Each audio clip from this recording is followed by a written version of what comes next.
পেশ করবেন বিশ্বনাথ দারুল উলুম ইসলামিয়া কামিলা মাদ্রাসার সুনামধন্য অধ্যক্ষ হযরত মাওলানা মোহাম্মদ নোমান আহমদ সাহেব। হযরত মাওলানা মোহাম্মদ নোমান আহমদ সাহেবকে গুরুত্বপূর্ণ বয়ান পেশ করার জন্য সবিনয় আহ্বান জানাচ্ছি।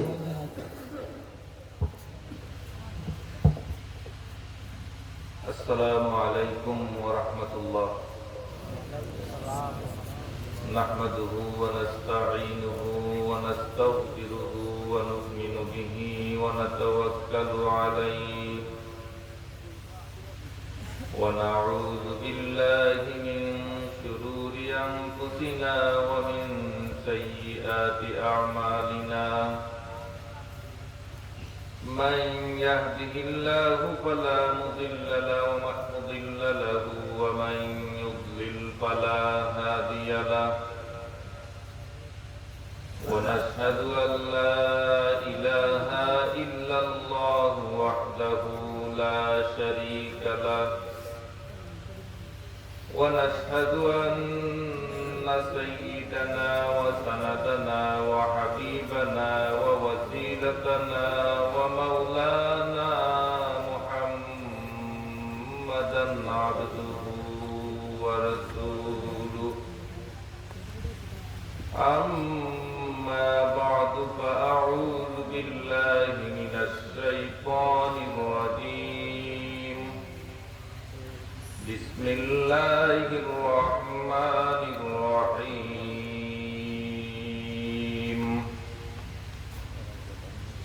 وما كان المؤمنون لينفروا كافة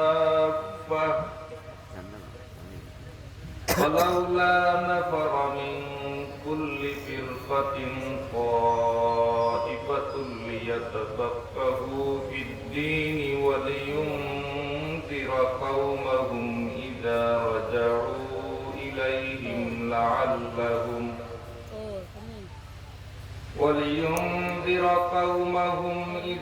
رجعوا إليهم لعلهم يحذرون.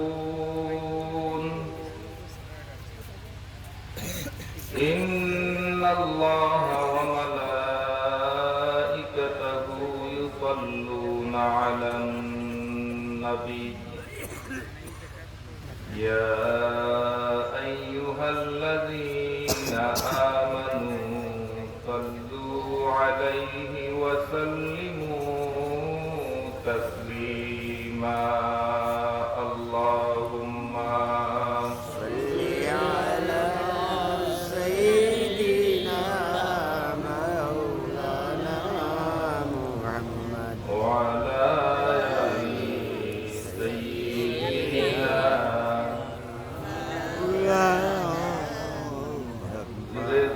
اللهم صل على سيدنا مولانا محمد وعلى آل سيدنا مولانا محمد.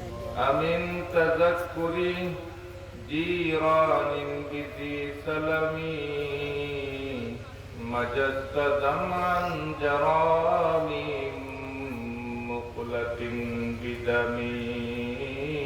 اللهم صل على سيدنا مولانا محمد وعلى آل سيدنا مولانا محمد. هو الحبيب الذي ترجى شفاعته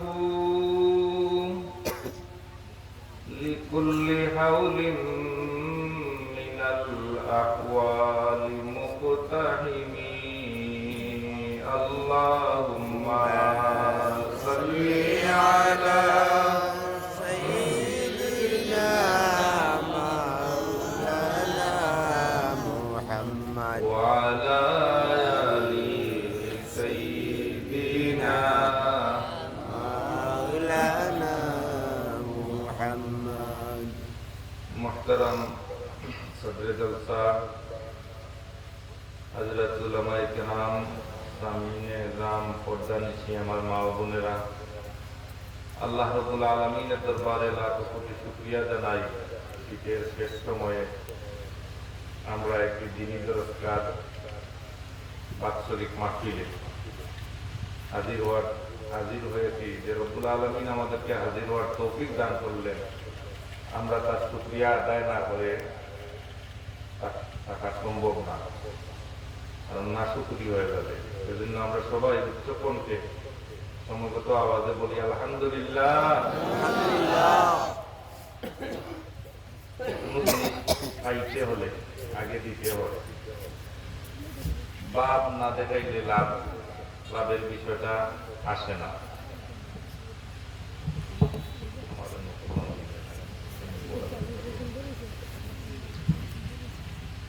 তো আমরা যখনই কোথাও কোনো লাভ দেখি সেখানের মধ্যে আমাদের আকর্ষণ সৃষ্টি করে।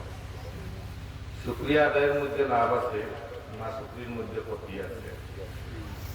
যারা আমরা এখানে আসছি বাসাগত দিক দিয়ে শুকরিয়া আদায় করলাম, আবার আমরা দাওয়াত পেয়ে এই বেহেশতি বাগানে যে আমরা বসছি, এই বসাটার মাধ্যমে আমরা আরেকটা শুকরিয়া অটোমেটিক আদায় হচ্ছে। এখন এক বিষয়ের উপরে বারবার শুকরিয়া আদায় করলে কোনো ক্ষতি আছে নাকি? আল্লাহ খুশি হন না বেজার হন? মওলাকে খুশি করার জন্য তো আমাদের সব কিছু করণীয়, মানে যা কিছু করতে আল্লাহকে খুশি করার জন্য যত কিছু করার প্রয়োজন আছে আমরা সব কিছু করব। করতে হলে কি করতে হবে? আল্লাহকে খুশি করতে হলে আমাদেরকে কি করতে হবে সেটা আমাদেরকে জানতে হবে। না জানলে কি আমরা পারবো? নামাজ কয় রাকাত বলে জোহরের নামাজ কয় রাকাত, 4 রাকাত। না জানলে আরো কোনো কইল উঠিয়া যে না আমি 5 রাকাত পড়ি না, কইল যে না 5 রাকাত পড়লে তো হবে না, বুঝলো 1 রাকাত বেশি পড়লে তো 1 রাকাত বেশি সওয়াব হবে। যুক্তির দিক দিয়ে ঠিক, 1 রাকাত বেশি পড়লে তো বেশি সওয়াব হবে, নামাজ হবে তাহলে যুক্তি কি হবে? জানতে হবে নিয়মটা কি, আইনটা কি, বিধানটা কি, সেটা আপনাকে জানতে হবে। আর জানার পরে আপনি কিন্তু ভুল করবেন না।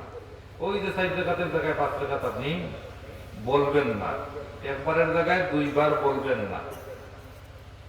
সব জিনিস যদি এইভাবে হয়ে যেত তাইলে তো আজকে এই ওয়াজে হাজির হয়েছেন, আর একটা ওয়াজ কাছে কোথায় আছে হাজির হই, আপনি সারাদিনই মনে করেন 10টা ওয়াজে হাজিরি দিলে বিরাট সওয়াব হইল না, কিন্তু এই হাজিরি দিয়ে সওয়াব না শোনার মাধ্যমে এবং আমলের মাধ্যমে সওয়াব।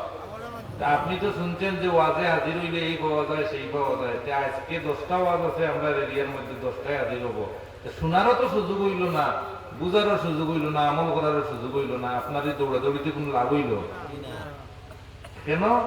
না জানার কারণে আপনি এটা করছেন।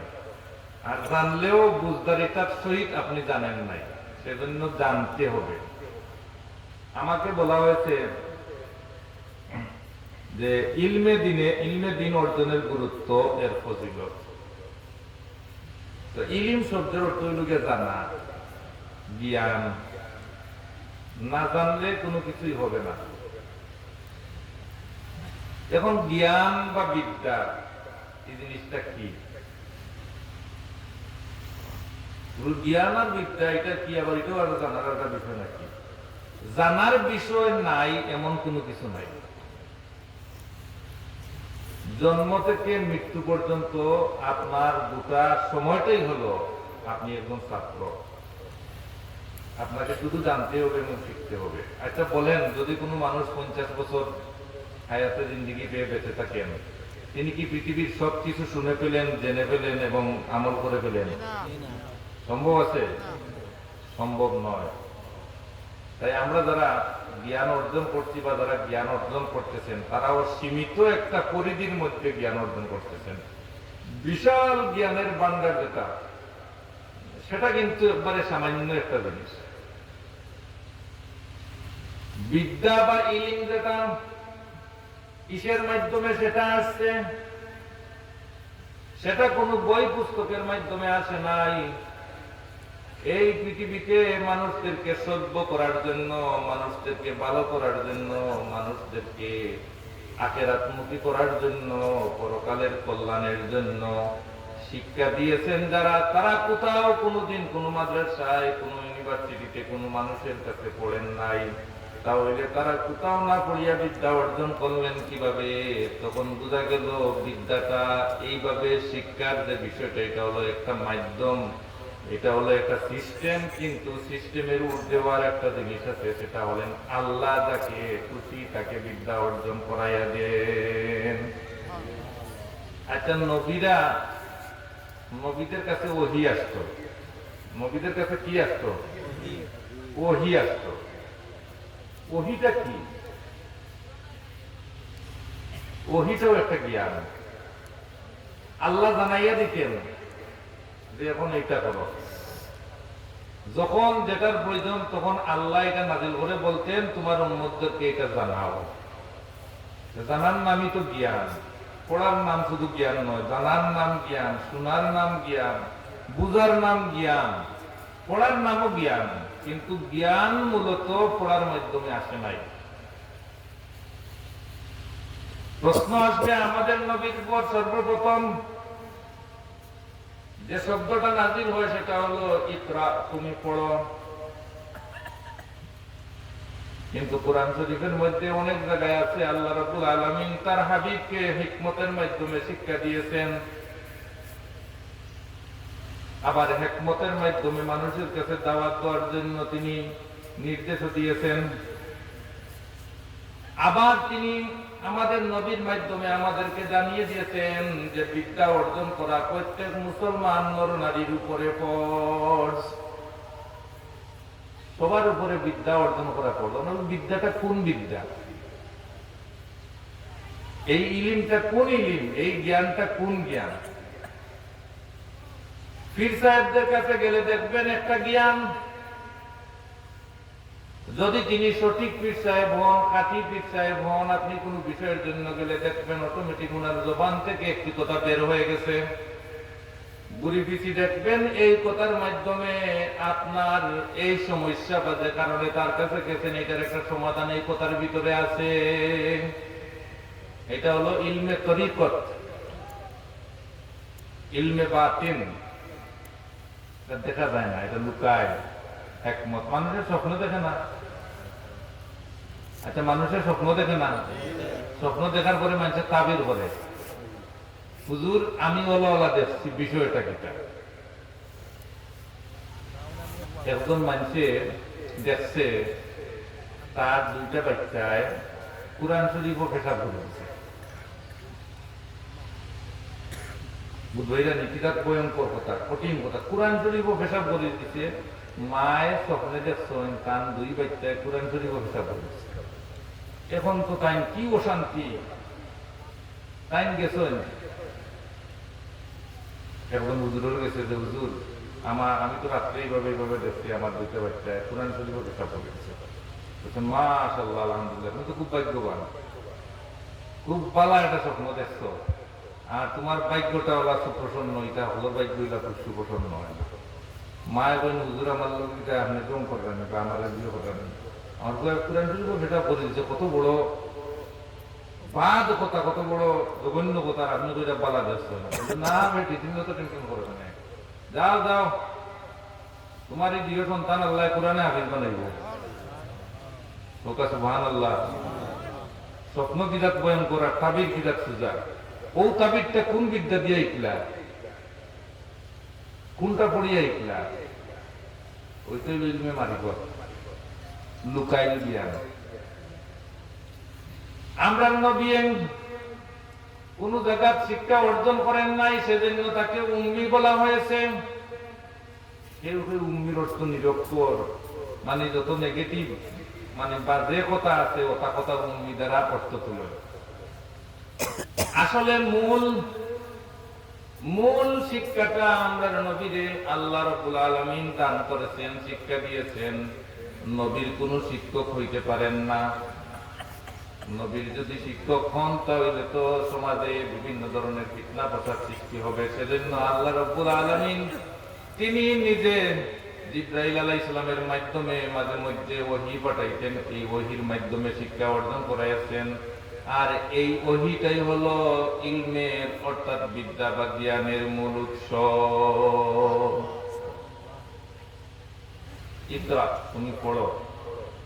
এই পড়া শব্দটা যদি না আসতো তাইলে পরবর্তী যুগে যে পড়ার যে সিস্টেমটা, পড়ো পড়িয়া শিক্ষা, সব তো আর নবী দিতে নাই, সব তো আর অডিও দিতে নাই, আর সব তো আর ম্যাজিস্ট্রেট দিতে নাই। এই যে দুনিয়া চলতে হইব, দুনিয়া চলতে হইলে একটা সিস্টেম লাগে, এই একটা জ্ঞান লাগবো, পরিধি লাগবো, একটার লাগে কিন্তু পড়া লাগবে।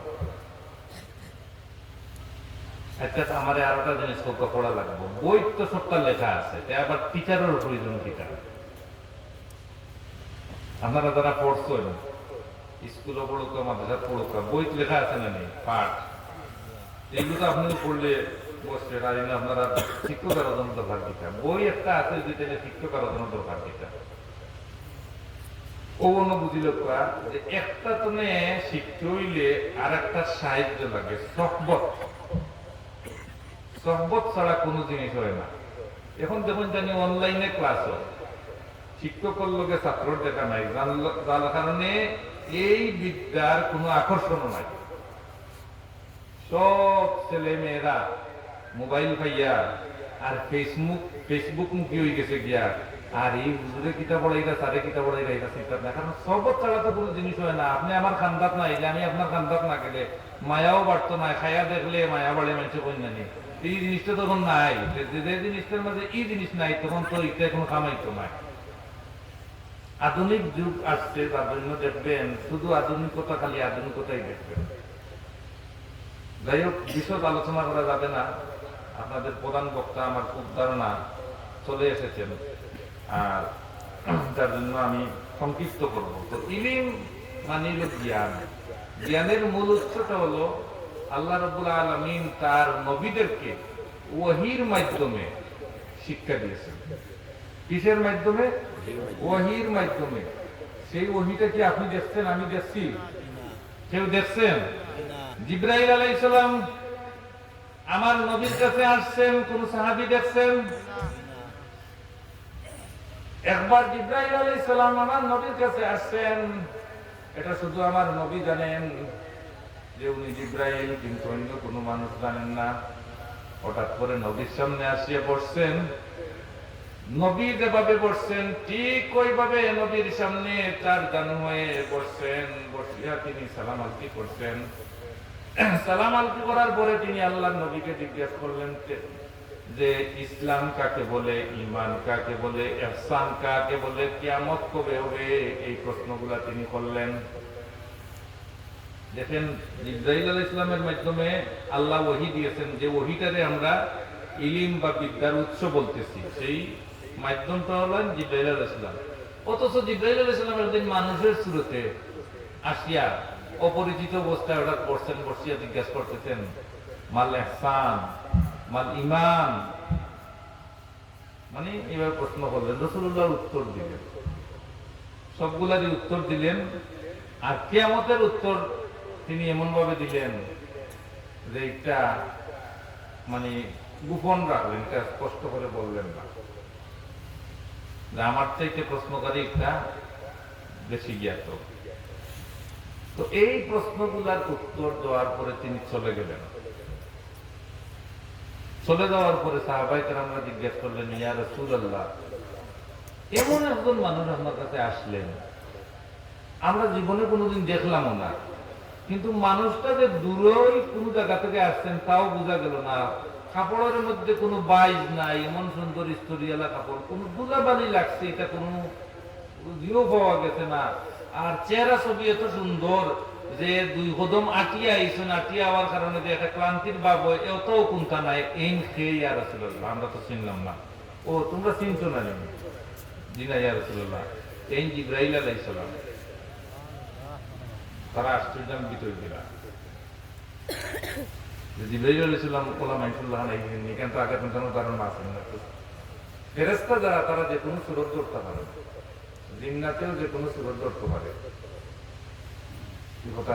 শয়তানেও যে কোনো সুরত ধরতে পারে, ক্ষমতা লইয়া আইছে, আল্লাহর কাছে চাইছে, আল্লাহ যা তোরে দিলাম, দেখি দেখছি আমার কয় বন্ধারে ধ্বংস করতে পারে, কয় বন্ধারে তুই নাফরমান বানাইতে পারো দেখতাম চাই। এক ভাই আল্লাহ আর এক ভাই শয়তান। এখন আপনারা কইবা আল্লাহ আমরা লোকে থাকতে শয়তান আমরা দুঃখা দিলে এগুলা আল্লাহ যেটা কইছেন আমরা এটা করিনি করি না সে শয়তানি তো না আমরা ও কারণে তো আল্লাহ যেটা কইছেন এগুলো যদি আমরা করতাম তাহলে শয়তানে আমরা নিতে পারতো না। জিবরাইল আলাইহিস সালাম মানুষের সুরতে আসিয়া তিনি যে বসলেন, বসিয়া যে সওয়াল জবাব করলেন, পরস্পরে আদান প্রদান হলো। এর দ্বারা সাহাবায়ে কেরামদেরকে শিক্ষা দিয়ে গেলেন যে তোমরা নবীর সাথে কথা বলতে হলে এইভাবে কথা বলতে হবে, নবীর সামনে বসতে হলে এইভাবে বসতে হবে। তার আগে নবীর সামনে সাহাবায়ে কেরামরা বসতেন ইচ্ছা মতো, যিনি যেভাবে মনে হয় সেভাবে বসতেন। নবী এখানে আলোচনা করতেছেন, অন্য সাহাবীরা ওইখানে বসিয়া গল্প গুজব করতেছেন, কারণ তারা জানতেন না যে নবীর সামনে অন্য কোনো আলোচনা করা বেয়াদবি, এটা বাদ জিনিস, খারাপ জিনিস, এই জিনিসটা জানতেন না। নবীর সামনে বসতে হবে কিভাবে এই তালিমটা তারা এর আগে পান নাই, সুতরাং তারা ভুল করেন নাই। যে জানার অভাব ছিল সেই জানার অভাবটা পূরণ করালেন। জিবরাইল আলাইহিস সালাতু ওয়াস সালাম মানুষের সুরতে আসিয়া নবীর সামনে বসার পদ্ধতি দেখাইলেন, তারপরে প্রশ্ন করলেন, উত্তর আদান প্রদান করলেন, আর এরপরে তিনি সন্তুষ্ট হয়ে চলে গেলেন। তারপরে এই জিবরাইল আলাইহিস সালামের পরিচয়টা সাহাবায়ে কেরামদের নিকট আসলো এবং নবীও বলে দিলেন তিনি তোমাদেরকে দ্বীন শিক্ষা দিতে আসছিলেন, প্রশ্ন করার ধরন শিক্ষা দিতে আসছিলেন। তিনি আমার সামনে তোমরা বসার ব্যাপারে তোমাদের যে এতদিন যে সমস্যা ছিল সেই সমস্যা দূর করার পদ্ধতি তিনি তোমাদেরকে শিক্ষা দিয়ে গেলেন। বুঝছেন? আচ্ছা, দুরূদ শরীফ পড়ুক। আল্লাহুম্মা সাল্লি আলা সাইয়্যিদিনা মাওলানা মুহাম্মদ ওয়া আলা আলি সাইয়্যিদিনা মাওলানা মুহাম্মদ। আরো জোরে জোরে। দুরূদ শরীফ সবথেকে বড় সম্পদ, বুঝছেন নি? দুরূদ শরীফ, আপনি দুরূদ শরীফ পড়িয়া যদি আল্লাহর কাছে দোয়া করেন, আল্লাহ এই দোয়া বিরোধ দিতে তান স্মরণ করে। এটা আরো শুনছেন না কথা না, নয়া শুনলা আরো শুনছেন। দুরূদ শরীফ পড়তে সময় কৃপণতা করেন কিনে। দুরূদ শরীফ পড়লে কিয়ামতের দিন সর্বপ্রথম যারা নবীর শাফাআতের ভাগীদার হইবা, তারা নবীর প্রতি যারা বেশি দুরূদ শরীফ পড়তেন তারা সবচেয়ে প্রথম নবীর শাফাআতের ভাগীদার হইবা। ও দুরূদ শরীফ পড়তা নবীর শাফাআত পাইতে চাইনি আপনারা? দুরূদ শরীফ পড়ুক। আল্লাহুম্মা সাল্লি আলা সাইয়্যিদিনা মাওলানা মুহাম্মদ ওয়া আলা আলি সাইয়্যিদিনা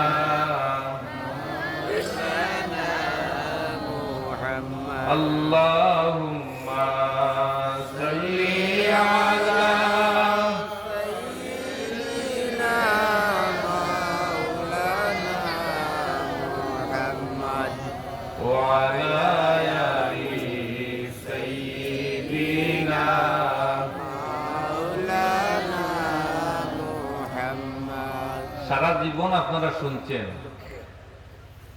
বিদ্যা অর্জন করার জন্য, দ্বীনি শিক্ষা অর্জন করার জন্য ছাত্র যখন বাড়ি থেকে বের হয়ে মাদ্রাসার দিকে রওনা দেয়, তখন ফেরেশতারা লাল গালিচা বিছাইয়া তাকে শান্তির সহিত মাদ্রাসায় পৌঁছাইয়া দেন। এটা শুনছেন কি শুনেন নাই? শুনছেন হিসাবে আর ব্যাখ্যাতে গেলাম না, কমন জিনিস। আজকে যে আপনারা মাহফিলে আসছেন,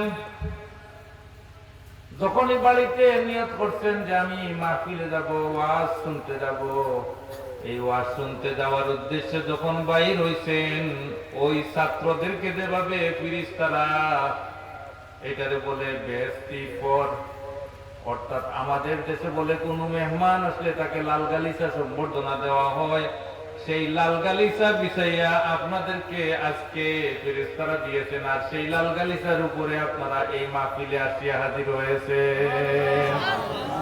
দেখছেন নি কেউ লাল গালিচা? কেউ তো দেখছেন না। তাই লাগিলা করে দিয়ে আসিয়া অর্থ হইল ইলমে বাতিন, লুকাইল বিদ্যা। কথাটা মিশা নেই, কথাটা আমরা একদিনের সহিত বিশ্বাস করি না নিজে একটা আসা আসা হাদিস শরীফের কথা, সুতরাং মিশা কইয়া তো আমার ইমান নষ্ট করে লাভ নাই। আসা এখন আপনারা কিসের জন্য আসলেন এখানে? জানার জন্য আসলেন। জানার নামই তো বিদ্যা, জানার নামই তো ইলিম। জানার জন্য আসছেন, সেজন্য আল্লাহ এই ব্যবস্থা করে দিয়েছেন। তাহলে ইলিম অর্জন করা বা বিদ্যা অর্জন করা বা ইলমে দিন যেটা, সেই দিনের ইলিম অর্জন করার গুরুত্ব কতটুকু বুঝতেছেন কি? ফেরেশতারা যে জায়গায় বেহেশতি পর বিছাইয়া দেন, লাল গালিচা বিছাইয়া আপনাকে সম্বর্ধনা দিয়ে আনা হয়, এই বিদ্যা অর্জন করার ফজিলত কতটুকু সামান্য এখানে আন্দাজ করেন। এখন আপনারা মাহফিলে আসিয়া আজকে অনেক কিছু শুনতেছেন। এই শোনার মাধ্যমে একেবারে ন্যূনতম কোনো ফায়দা হচ্ছে না এমন কোন কিছু আছে? ন্যূনতম আপনাদের ফায়দা হচ্ছে। এই ফায়দাটা যদি আমলে পরিণত করতে পারেন, এই ফায়দাটা যদি আমলে পরিণত করতে পারেন, তাহলে আপনি মনে রাখিয়েন আপনার এই আশাটা সার্থক হয়েছে এবং আপনি কাল কিয়ামতের ময়দানে রাসূলুল্লাহর সুপারিশেরও ভাগীদার হয়ে যাবেন। জোরে হোক সুবহানাল্লাহ। এটাও জোরে কোন জানে, এটারও ফজিলত আছে। কোন মানুষে যদি আল্লাহর শান এবং মান শুনিয়া যদি আল্লাহর শুকরিয়া আদায় করে, সুবহানাল্লাহ শব্দের মাধ্যমে যদি সে সুবহানাল্লাহ বলে, তাহলে তার আমলনামার মধ্যে এই পরিমাণ সওয়াব দেওয়া হবে যে পরিমাণ মানে বেহেশতের মধ্যে একটি বট গাছ বা বড় বৃক্ষ রোপণ করা হবে। ওই বৃক্ষটা প্রতিদিন সকালে এক মাথা থেকে, অর্থাৎ তার ডালের ছায়া কোথায় গেছে এটা নির্ণয় করার জন্য এক মাথা থেকে ঘোড়া দৌড়িয়া যাইতে যাইতে সূর্যাস্ত পর্যন্ত যাবে। ওই বৃক্ষর শেষ পাবে না, ওই বৃক্ষ কোথায় শেষ হয়েছে, ডালপালা কোথায় গেছে তারও শেষ পাবে না। এই ধরনের একটি বৃক্ষ আপনার আমল নামার মধ্যে রোপণ করা হবে। এখন এই বৃক্ষ রোপণ করার মধ্যে আমার ফায়দাটা কি? বৃক্ষর মধ্যে যত ডালপালা হবে, গাছ পাতা হবে, সব পাতাগুলো আল্লাহর জিকির করেন। আপনারা সবাই নিঃসন্দেহে জানেন, ভালো করে জানেন যে আগের যুগে মা বাবারা, বিশেষ করে মহিলারা, গাছ থেকে পাতা পড়া, ডাল কাটা এই সংক্রান্ত ব্যাপারে নিষেধ করতেন যে পারিও না। অপ্রয়োজনে বিনা দরকারে কোনো কিছু গাছ তোলে ছিল না। কারণ মানুষ ব্যতীত পৃথিবীতে যত কিছু আল্লাহ সৃষ্টি করেছেন সব আল্লাহর জিকিরে মশগুল আছে। এখন আপনারা কইবাতে আমরা মানুষে মনে করি না, আমরা তো তারা বেশি করে, আমরা কম করি। আর আমরা মাঝে ইলেও মানুষ আছে, একবারে করেও না ইলেও মানুষ আছে, আসেন না? নাই, আছে। অথচ আমরা হইলাম আশরাফুল মাখলুকাত, পৃথিবীর মানে সবচেয়ে সেরা জীব। আর আমরা আল্লাহরে ডাকি না ঠিক মতো, কিন্তু গাছের পাতায় লতায় বৃক্ষরাজি পশু পাখি যা আছে সব কিছু আল্লাহর জিকির করে। সুবহানাল্লাহ। মুরগায় ফজর ডাকে, যারা ফজরের নামাজ পড়ো তখন জানি ডাকে, সূর্য উদিত হওয়ার আগে একবার ডাকে, কথা খাওয়ার শেষ সময় হয়ে গেলে একবার ডাকে। তো বলবা এটা তো রোজা মাসের ব্যাপার, ও খাই রোজারা কোন জানি, কথা খাওয়ার শেষ টাইম কোন সময় শেষ হয় আপনি যখন মনে রাখুন জানি, তো দেখবা ঠিক ও টাইমে মুরগায় ডাক দিচ্ছে। মুরগাই টাইমটা চিনলো কিলা, জানলো কিলা, যে কই পড়লো আমার এখন তা করতে। এই তো এটার নাম হইল ইলমে বাতেন। আল্লাহ তাদের শিক্ষা দিচ্ছেন, নবী বলতে আল্লাহ সরাসরি শিক্ষা দিচ্ছেন, ওয়াহির মাধ্যমে দিচ্ছেন।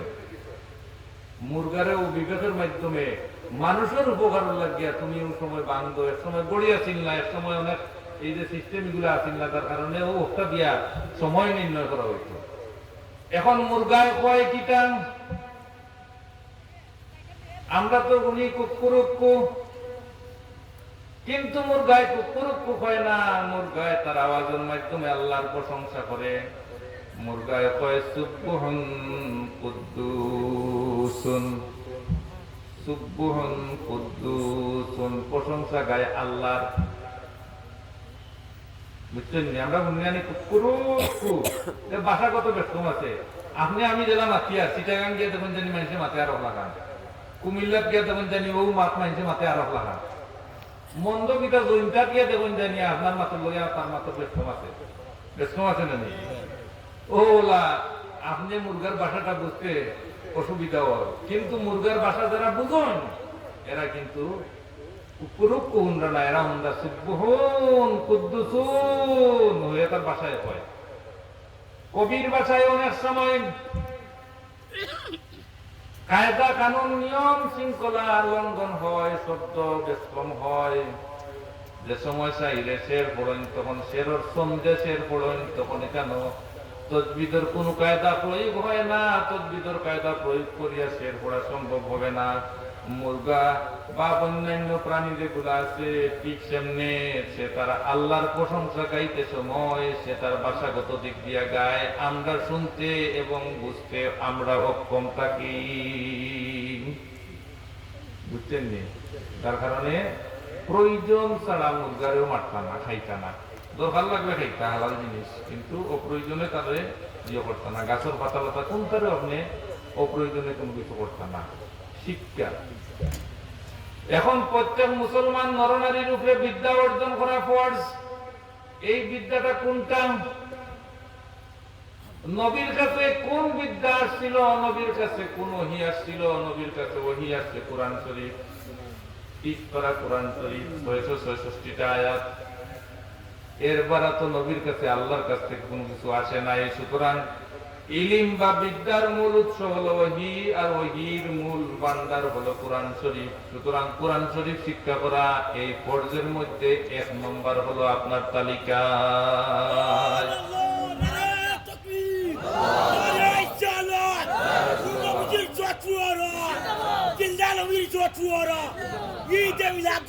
ঠিক আছে, মাশাআল্লাহ, আলহামদুলিল্লাহ। এটা দুষ্টা হাবালা ও দুষে বোঝা যায় যে ইমানি স্পিরিট কার কতখান আছে। বুঝছেন? আরে ওরে গুমও ভাঙবে, ঠিক আছে। ও মুরগা ডাক দিয়ে গুম ভাঙায় আপনার। বুঝছেন নি? দেখো আল্লাহ আপনার লাগি এই সময় উঠে তার দুজন নামাজ পড়তা, ও মুরগায় ডাক দিয়ে আপনারে তুলে যে সময় খানলে আল্লাহর কাছে ডাইরেক্ট পৌঁছে এবং আল্লাহ হুনন তাজ্জুদ গুজার আল্লাহর নামাজ। অবশ্য কেউ যদি কইন বলে আমি সবসময় তাজ্জুদ পড়ি, এই করি সেই করি, এটা গোপর জিনিস না, কিন্তু লুকাই জিনিস। তাজ্জুদের নামাজ রাত্রে কেন দেওয়া হয়েছে? লুকাইয়া দেওয়া হয়েছে। লুকাইয়া পড়তা, লুকাইয়া আল্লাহর লগে দেখা করতা, লুকাইয়া আল্লাহর লগে আপনার দেখা কইবার কথা কইতা। লুকাইয়া বললা আর আপনি মুখ দি মানুষের কইয়া দেখাই দিলে আপনার নামতে তো আর রইল না, শেষ হয়ে গেল বলবার। যার কারণে কইতা না, গপ করেন না, জানি যে কোনো জিনিসেরও গপ করতা না আপনি। নকল এবাদত যেটা মানুষের কই না নেশে বললো আপনারা দেখিবা মসজিদও দেখি না, বলে মসজিদও অত বেশি দেখতে না দেবা মানুষ এসে কইবা আমারে বেটা দেখা সপ্তাহ নমাজ পড়ে এসে নমাজ দেখাই ভাল লাগে পড়ে মনে হয়। পড় এবাদত যেটা একটু আগে যে মৌলানা সাহেব ওয়াজ করিয়া গেছেন নামাজ, রোজা, হজ, জাকাত। জাকাত সম্বন্ধে তাই ওয়াজ করছেন। জাকাতটা পড় ওগুলোর উপরে নি জি না, যার আছে তার উপরে, নেশার পরিমাণ মাল যার উপরে। নামাজ ওগুলোর উপরে না, ওগুলোর উপরে নাই, ওগুলোর উপরে। ইমান আনার দায়িত্ব হলোর উপরে না, হলোর উপরে নাই, সবর উপরে। আল্লাহ আমাদের খুশনসিব, আমরা উত্তরাধিকার সূত্রে মুসলমান হয়েছি, আমরা ইমান আনা লাগছে না, আমরা ইমান আনা লাগছে না, আমরা উত্তরাধিকার সূত্রে মুসলমান হয়েছি। যার কারণে ইমানের দাম আমার কাছে নাই। যদিও আলহামদুলিল্লাহ হয়েছি একে শুক্রিয়া, মাগনা পাই দিত, মাগনা জিনিসের দাম থাকে না, ও কারণে ইমানের দাম নাই। নামাজ পড়ার ব্যাপারে খুব একটা আগ্রহ নাই, রোজা রাখার ব্যাপারেও মানে ইসলামী বিধিবিধান যত কিছু আছে সব কিছু সুচারুরূপে পালন করার ব্যাপারে আন্তরিকতা বা মহব্বতের সহিত করার যে বিষয়টা, এই বিষয়টা নাই কেনে মাগনা পাইছি, উত্তরাধিকার সূত্রে মুসলমান হয়েছে। বাবার সম্পত্তি আপনি কয়তে সময় দেখবেন, আপনার কোনো কষ্ট লাগবে না। আর নিজে যে সম্পত্তি অর্জন করবেন সেই সম্পত্তি যদি আপনার হাত থেকে যায় তাহলে মানুষ দেখবে আপনার অজস্র চোখের পানি পড়তেছে। হায় হায়, আমি কষ্ট করে জোগাড় করেছি, আজকে আমার হাত থেকে চলে গেছে। এই বেদনার চাইতে পৃথিবীতে আর কোন কঠিন বেদনা নাই।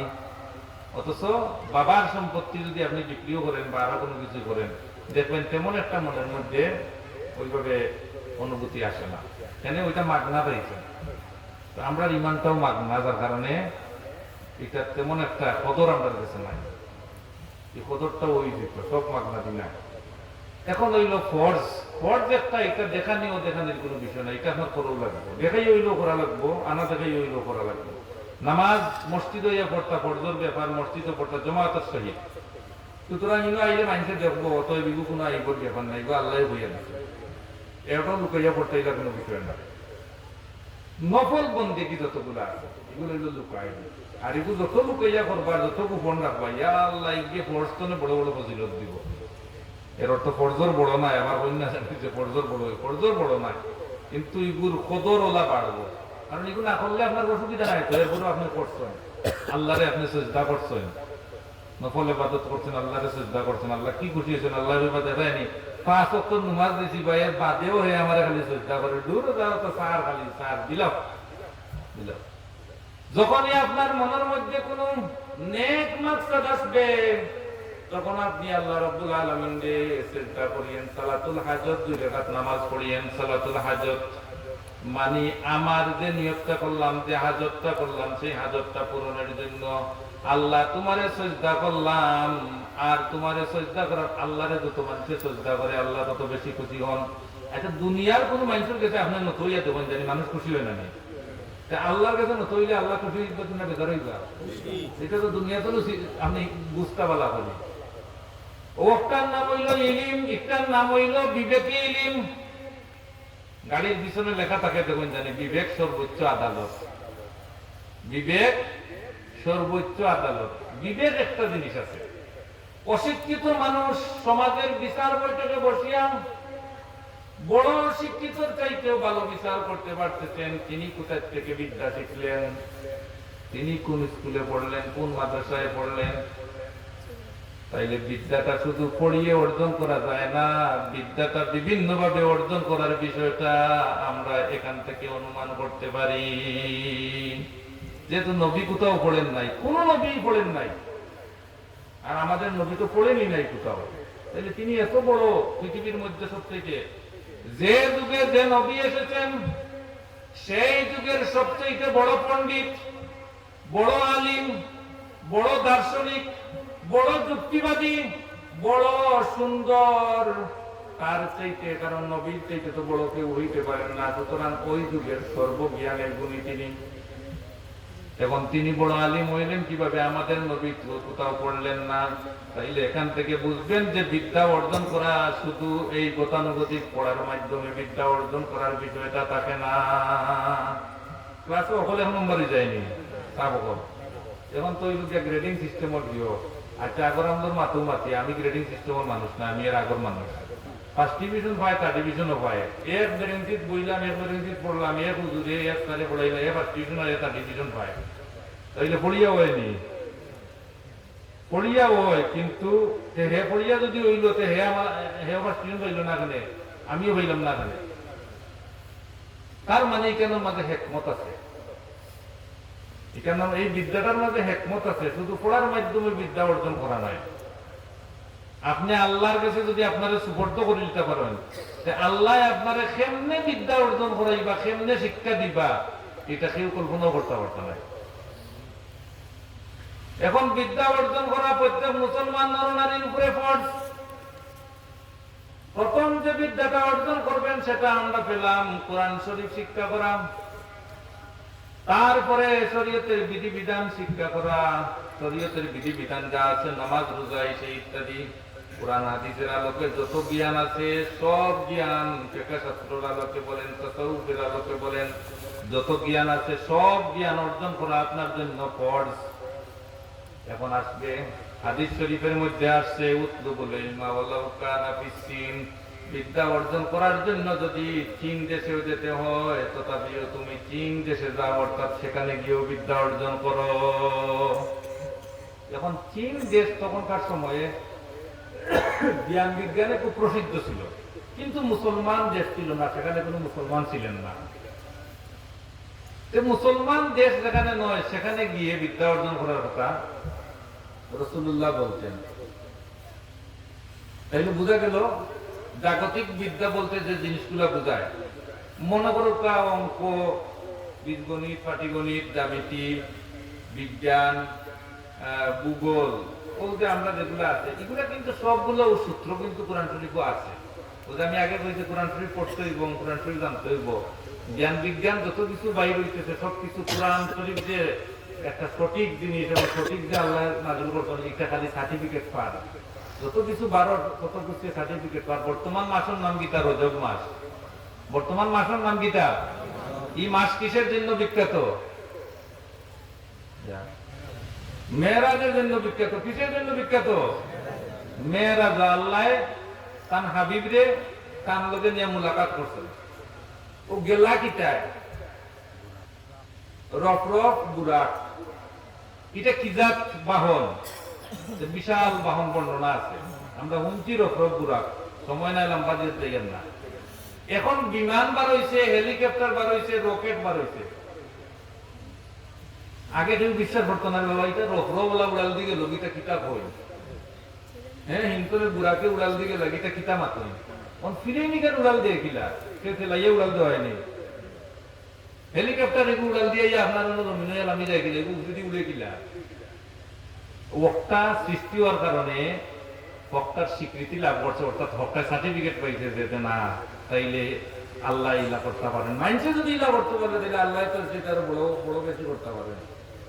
ওরা পৃথিবীর বিজ্ঞান যত আগার কোরআন শরীফ তত বেশি স্বীকৃতি পার যে এটা সবগুলা সঠিক। তো বিদ্যা বলতে প্রথম বিদ্যাটা হলো কোরআন শরীফ, এরপরে দ্বীনি শিক্ষা, এটা হলো আপনার লাগে ফরজ।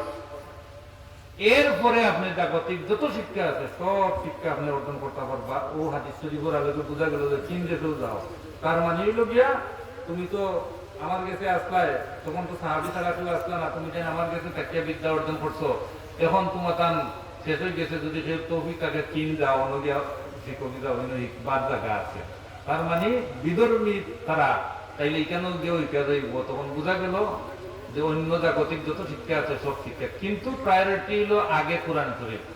যার কারণে যত মানুষ যত বিদ্যান হোক না কেন, যতই শিক্ষিত হোক না কেন, মুসলমান যদি হয়ে থাকে তাহলে সর্বপ্রথম মা বাবার কাছ থেকে সে কলিমা শিখছে, উস্তাদের কাছ থেকে মক্তবে গিয়া কলিমা শিখছে, তারপরে কোরআন শরীফ পড়ছে, কায়দা সিফারা, তারপরে কোরআন শরীফ পড়ছে।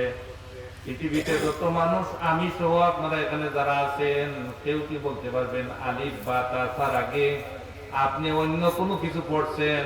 এইভাবে কেউ বলতে পারবেন এখানে? আগে এটা পড়ছেন, তার মানে এটা একটা রুসুম চলে আসছে যে এইটাই হলো প্রথম। এই যে ফর্জ, এই ফর্জের মধ্যে এটা প্রথম, তার কারণে আমরা মক্তব্য বইলা ও আর দুই এবিসিডি 1 2 3 4 এগুলা শিখছি না, 1 2 3 এগুলা শিখছি না, পয়লা শিখছি আরবিটা।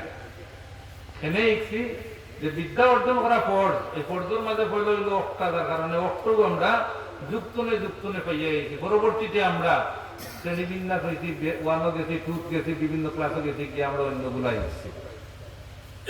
তো বিদ্যাটা হইলো জাগতিক বিদ্যাটা আগে নাই, যার কারণে মাদ্রাসা প্রায়োরিটি পাইতো, মাদ্রাসা অগ্রাধিকার পাইতো। মাদ্রাসার মাঝে আরবি লাইনের সবকিছু আছে, সাথে সাথে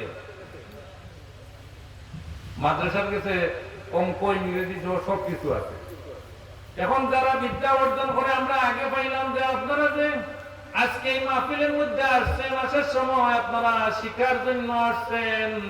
এই শিকার জন্য আসার কারণে হাদিস শরীফ দ্বারা স্বীকৃতি আমরা পেয়েছি আগে, যে আপনারা আসার সময় ফেরেশতারা বেহেশতি ফর বিছাইয়া দিয়েছেন। বেহেশতি ফর বলতে সেটা হলো, আমরা অনেক সময় বুঝি লাল গালিচা দেওয়া হয়, মেহমান আসলে ভালো বড় উন্নত মানের মেহমান আসলে তাকে লাল গালিচা সম্বর্ধনা দেওয়া হয়।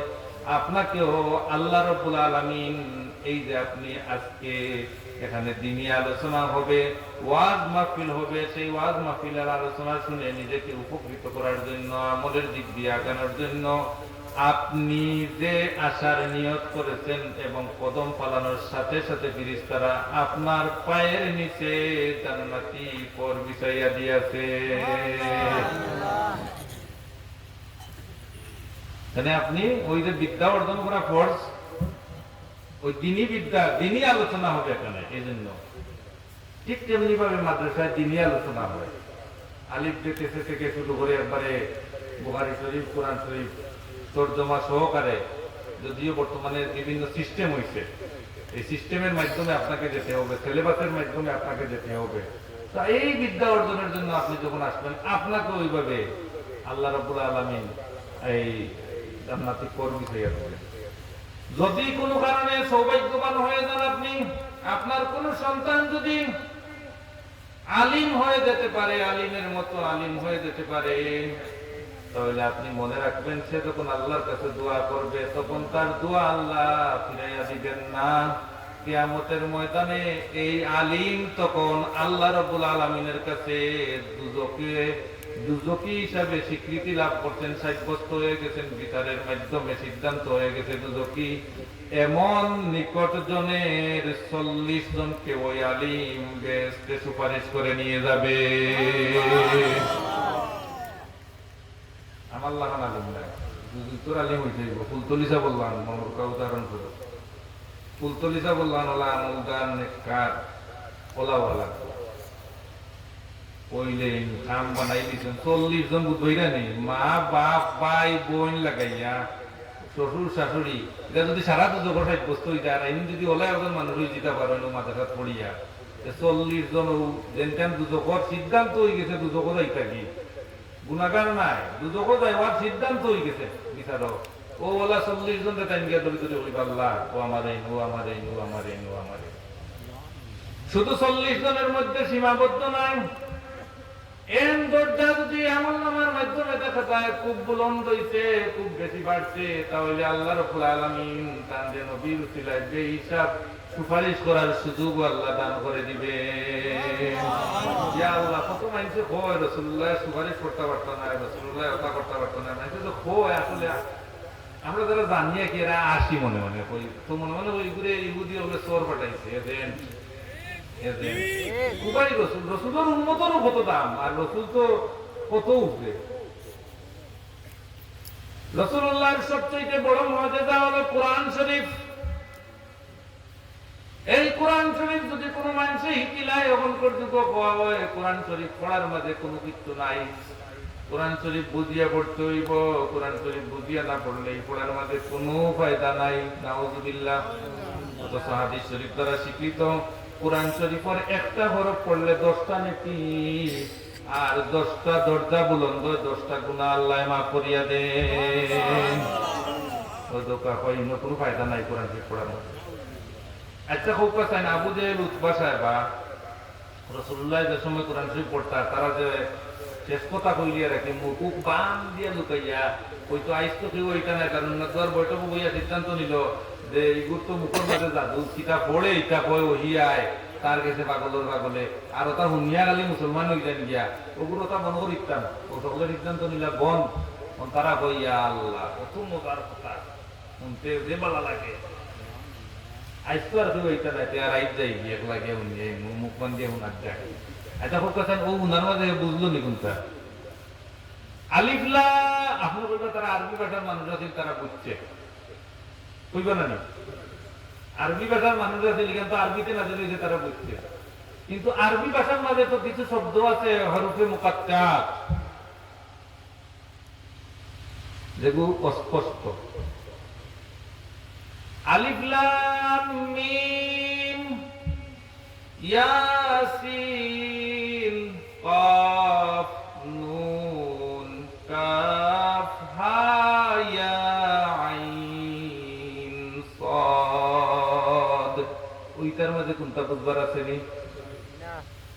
মুফাসসিরিনে কেরাম বলে এগুলার তাফসীর করতে গিয়া কইছেন এগুলা সম্বন্ধে আল্লাহ এবং তার হাবিব সবচেয়ে ভালো জানেন।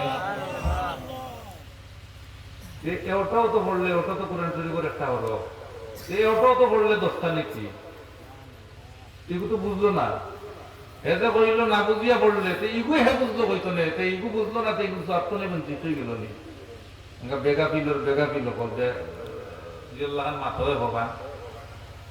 কোরআন শরীফ বুঝিয়া পড়তে হইব এখানে কিতাব বুঝতে লিখলাম ইমর অর্থ কিতা এখানে কোন পাইছেন কোন মুফাসসির হলো তো কিন্তু তাফসীর করছেন না এখন রাসূল আকরাম সব কিছুর গায়বের ভান্ডার সব কিছু তাই জানতা আল্লাহ তাআলা জানাইছেন যার কারণে এখানে অর্থ রাসূলুল্লাহ জানেন আর আমরা জানার প্রয়োজন নাই যার কারণে রাসূলুল্লাহ আমাদের জানাইছেন না আর কইছেন ও না জানা জিনিসটাও যদি তোমরা পড়ো এই ওটার মধ্যে হরফে হরফে 10টা নাকি এই হরফ কোরআন শরীফের আয়াত নাই নি কোরআন শরীফের হরফ নাই নি আর কোরআন শরীফ পড়ার তো অবস্থা এগুন পড়ছেন না নি তো এইগুন কিতা নবীর কথার বাড়া নি যে এগুন তো সবই তো নাই এখন এই কোরআন শরীফ যদি কোনো মানুষে তার সিনার মাঝে আমানত রাখি দিতে পারে কোরআনে হাফিজ দেখো কত বড় মর্যাদা কত বড় কেরামত যে পৃথিবীর কোন বই কোন মানুষে মুখস্থ করতে পারে না ইলা এই পর্যন্ত পাইছি না যে ও বই ইনসারা মুখস্থ করলিত ও বই ইনসারা মুখস্থ করলিত ইলা শুনছি না পাইছিও না আর নিজেও ইলা কোনোদিন পারছি না ছোট বইও বলা পারছি না কিন্তু কোরআনুল কারীম কত কঠিন জিনিস ফার্স্ট করে লাস্ট পর্যন্ত আবিচ্ছাবে আমরা 30 দিনে বা 27 দিনে রমজান মাসে উনাই এক রাইতে সবিনাগতম পড়ি আমরা কোরআন শরীফ বেড়াই উনাই দেখ চিন্তা করলেন আপনারা আকল দিয়ে আপনারা ধরেন নি দেখো কোথায় একটা বছর পড়িয়েও 5 ক্লাস পায় না 10 খান বই একটা বছর পড়িয়েও 5 ক্লাস পায় না তাও 8 ক্লাস পায় আর অথচ ও ছেলেটাকে যদি কোরআন শরীফ পড়া কোরআন শরীফ মুখস্থ করা দিলাও যায় আল্লাহ এমন এক বরকত দেন আর তার মা বাবার দোয়ায় আল্লাহ তারা এমন ভাবে কবুল করেন হে কুলগা কোরআন শরীফ খান মুখস্থ করিয়া ফেলাইবে আর এই কোরআন শরীফ খান যদি মুখস্থ তার সিনার ভিতরে আমানত রাখি নিতে পারে তাহলে কিয়ামতের ময়দানে বুঝুক আর না বুঝুক এটা কোনো কিছুর লগে সম্পর্ক নাই সিনার ভিতরে আমানত রাখার কারণে কিয়ামতের ময়দানে আল্লাহ রাব্বুল আলামিনে তারে ডাকিয়া নিয়া কইবা ও ভাই আও তুমি তোমার কোরআন তোমার সিনার ভিতরে কোরআন শরীফ আছে তুমি এই কোরআন শরীফের উসিলায় সিনার মধ্যে সংরক্ষণ করার কারণে আজকে তুমি তোমার আহালিয়াদের মাঝে যারে কইবা অর্থাৎ 10 জনের পয়লা সীমাবদ্ধতা দিবা দিয়া কইবা 10 জন মানুষে যারা দুজকর সাব্যস্ত হয়ে গেছে তারারে তুমি ব্যস্ত লইয়া যাও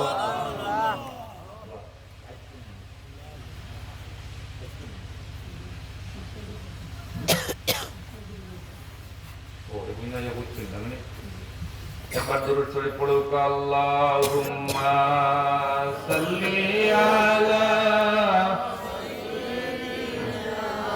মাওলানা মুহাম্মদ ওয়া আলা আলি সাইয়্যিদিনা মাওলানা মুহাম্মদ এখন ফোকাস সায়েন্স জাগতিক শিক্ষা অর্জন করার দরকার আছে না এই কথা কোন সময় কইয়ান না যে খালি মাদ্রাসার দিতে হলে কোরআন শরীফ পড়াইতা কোনটা পড়াইতা না এগুলা কোনো কথা নাই কিন্তু প্রায়োরিটি হইলো আগে অক্তা যেহেতু ফরজ রোজা জেলা ফরজ নামাজ জেলা ফরজ এই ফরজটা যেভাবে আদায় করতে হয় কোরআন শরীফও সেইভাবে শিখতে হবে এখন কোন মানুষ যদি তরতিলের সহিত কোরআন শরীফ না পড়ে তার নামাজ হইব নি কৌকা কৌকা কোন মানুষে যদি তরতিলের সহিত নামাজও কোরআন শরীফ না পড়ে কোরআন শরীফ যদি না শিখে তার নামাজ হইব নি অন্তত পক্ষে 4টা সূরা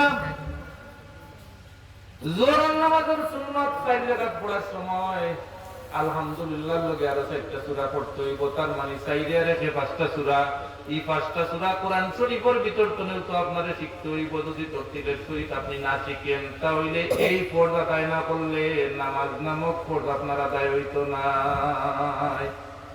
নামাজ নামক ফরজ আদায় করতে হইলে কোরআন শরীফ অর্থাৎ ইলম অর্জন করা যে ফরজ সেই ইলমের মূল সূত্র হলো ওহী আর ওহীর মূল জিনিস হলো কোরআন শরীফ আর এই কোরআন শরীফ আপনাকে শিখতে হবে আর এই কোরআন শরীফ না শিখলে ইসলামের রুকুন কুটির মধ্যে একটা কুটি আপনার আমল করা সম্ভব হবে না অর্থাৎ নামাজ পড়া সম্ভব হবে না কোন মানুষের যদি কেরাত অশুদ্ধ হয় ভুল হয় তাহলে তার নামাজ হবে কখনো নামাজ হবে না কারণ কোন মানুষের যদি কয় কুল হুয়াল্লাহ আর যদি কয় কুল হুয়াল্লাহ তাহলে বড় কাবা ছোট কাবার মাঝে বস্তময় কিতাব কুল মানি বলো আর কুল মানি খাও খাওয়া আর খোয়া তারে খো হে গিয়া কর তোমারে খাইতাম বলছে খবর দিয়া দিলা বলে তারে গিয়া খোক দিও আইবার লাগি হে গিয়া কয় তোমারে কইছন খাইবার লাগিয়া ও কুল আর কুলোর মাঝে তাইলে তোর তিলোর সময়ের কারণে অর্থ ব্যস্ত হইবি তার অর্থ ব্যস্ত হওয়ার কারণে আর কোন তার হইতে নি দেখা তে নামাজ হইব নি আপনার নামাজ হইতো নাই সুতরাং আগে কোরআন শরীফ শিক্ষা অর্জন করতে হইব আমরা জানিয়া ওখানে যাব আমিও এইটা আমি আজকে দিনের শুরু আছে তো আমরা বাচ্চারা কেন করে এখন তো বক্তব্য বলে হয় না আমি নিজেও বক্তব্য করছি আমারও মসজিদে বক্তব্য নাই এখন আরো বহুত কোনো নাই ওটা মনে রাখি আসলে যে জিনিসটা আসি এই জিনিসটা যার নতুন নতুন জিনিস আর নতুন নতুন জিনিসে কিন্তু পুরাতন জিনিস থেকে নতুন জিনিসটা বাহ্যিক দৃষ্টিতে বালা দেখতে আর আসলে কিন্তু বালা নাই আসলে কিন্তু বালা নাই যে শিকার আগে কি সুন্দর হইতো যে স্কুলে পড়াইলে সদা সত্য কথা বলিও কখনো মিথ্যা কথা কইও না কথা হইতো এখন আগডুম বাগডুম কুড়ারডুম আরো কথা গীতা কিন্তু নাই এই যে জিনিসগুলো যার গিয়া আর এগুলার প্রয়োজন নাই কইয়া যে হরাই দেওয়া একটা বাচ্চায় যখন ছোটবেলায় সদা সত্য কথা বলিও সেও মনে করবো সত্য কথা মনে হয় আসল জিনিস কারণ হেঁটো কিছু জানেন না হে জানার সূত্রটাও পাইল যে হাতা কথা মারতাম মিথ্যা কথা মারতাম না মা বাবার কথা শুনতাম সেও ওখান তো মনে করবো বড়ই আনলে ওখানেও করব বুঝছেন তার কারণে পদুতারে যেখান শিখাইবা সে ওখানেও লিখবো আমি যেখান ছোটবেলায় শিখছিলাম আমার আব্বা তো আমার মায়ে কইছেন আব্বা ও আমি আব্বা এসছি তাই যদি ওইটা আব্বা না এন বাই তাতে আমি বাই উঠে উঠলাম মনে আলিফ আমার এর মধ্যে একেইছনি ও রক্তার নাম আলিফ আমার যদি ওইটা বলে নাই ও রক্তার নাম আলিফ নাই ও রক্তার নাম চশমা আমি তো চশমা উঠলাম মনে তাইলে একটা হুনার উপরে আইছে কোরআন শরীফটা সম্পূর্ণ সোনার উপরে আইছে তার কারণে কোরআন শরীফ পড়া যেমন সব শোনা তো সব আল্লাহ রাব্বুল আলামিনে আমরা কোরআন শরীফ শুদ্ধ করে পড়ার তৌফিক দান করতা বিদ্যা অর্জন করার মাঝে দ্বীনি বিদ্যা আমরা অর্জন করবার তৌফিক দান করতা সবে কোকা আমিন ওয়া আখিরু দাওয়ানা আলহামদুলিল্লাহি রাব্বিল আলামিন আল্লাহুম্মা আমিন ربنا ظلمنا أنفسنا وإن لم تغفر لنا وترحمنا لنكونن من الخاسرين ربنا لا تزغ قلوبنا بعد إذ هديتنا وهب لنا من لدنك رحمة إنك أنت الوهاب